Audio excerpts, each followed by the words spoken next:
নমস্কার বন্ধুরা, শিকাস কিচেনে আপনাদের জানাই সবাইকে স্বাগত। আশা করি আপনারা ভালো আছেন, সুস্থ আছেন। আমিও ভালো আছি। আর এখানে আমি বাঁধাকপি কেটে ধুয়ে রেখেছি, একটু ছোট ছোট সাইজে, একদম কুচি কুচি করতে পারিনি, তো আমি যেমন পারি সেরকম কেটে রেখেছি। আপনারা চাইলে আরও একদম কুচি কুচি করে নিতে পারেন।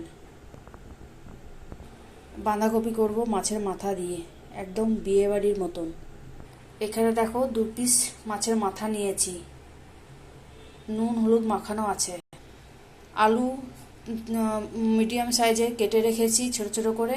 একটা গোটা পেঁয়াজ কুচি করে নিয়েছি, 2টো কাঁচা লঙ্কা আছে, মটরশুঁটি আছে, আর একটু মোটা মোটা করে টমেটো কুচিয়ে রেখেছি। কড়াই বসিয়ে দিয়েছি আমি একটা শুকনো মশলা বানাবো বলে। তোমাদেরকে দেখাই কি কি মশলা দিয়েছি এর সাথে। এটা আমি শুকনো কড়াইয়ে ভেজে নেব। গোটা ধনে আছে, গোটা জিরে আছে 2 চামচ করে, 2টো তেজপাতা, আর 4টে এলাচ, দারচিনি ছোট টুকরো, আর শুকনো লঙ্কা। এগুলো আমি শুকনো কড়াইয়ে ভেজে নেব। বাঁধাকপি, এই মশলাটা দিয়ে আমি বাঁধাকপি বানাবো। দেখো মশলাটা ভাজা হয়ে গেছে, এবার আমি মিক্সিতে পেস্ট করে নেব বা শিলে পেস্ট করব। মাছটাকে ভাজার জন্য আমি সর্ষের তেল দিয়ে দিচ্ছি। এটা একবারে আমি বাঁধাকপি করে নেব এই তেলে।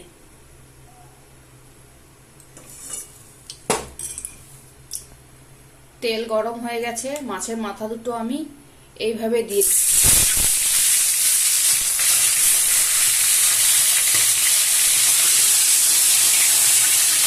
যা শিখছে বাবা।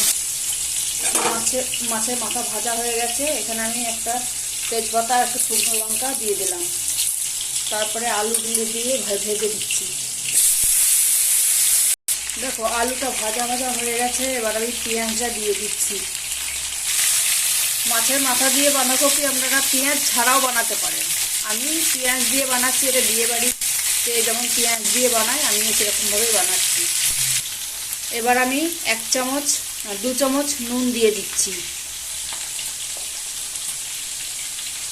এই 1 চামচ, 2 চামচ, আর হলুদ দিয়ে দিচ্ছি 1 চামচ।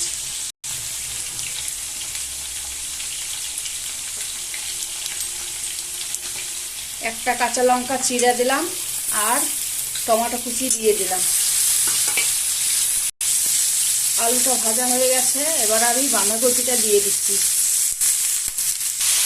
বাঁধাকপিটা ভাজা হয়ে গেছে, এবার ঢাকা দিয়ে দিচ্ছি। বাঁধাকপি অর্ধেক সিদ্ধ হয়ে গেছে, এবার আমি মাছের মাথা দুটো দিয়ে দিচ্ছি। দেখো মাছের মাথা দুটো দিয়ে আমি বাঁধাকপিগুলোকে চাপা দিয়ে দেবো। মাছও সিদ্ধ হবে, বাঁধাকপি সিদ্ধ হবে। বাঁধাকপিটা হয়ে গেছে, এবার মাছের মাথাগুলোকে আমি ভেঙে দিচ্ছি, আর 1 চামচ চিনি দিয়ে দিচ্ছি।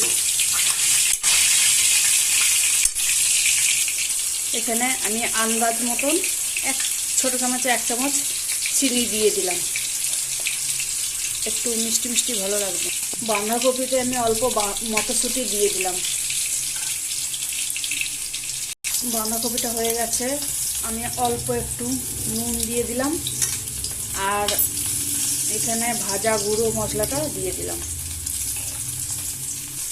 অল্প কাশ্মীরি লঙ্কা গুঁড়ো দিয়ে দিচ্ছি।